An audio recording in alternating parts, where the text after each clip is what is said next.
आपके घर में भी ईश्वर ने लड़की दिया है।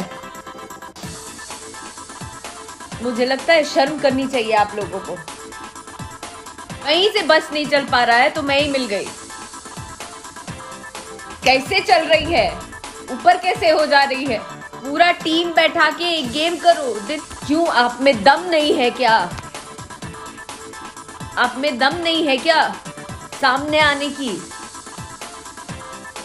ये सारे लोग ना, ये जो आप कर रहे हैं, ये एक आदमी नहीं कर सकता है, बुज़दिल लोग कर सकते हैं।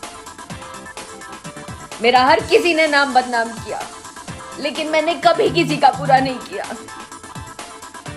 और आप लोग भी जानते हैं, ये जो ऐसे ऐसे जो चलता है ना, वो में से नहीं हूं मैं,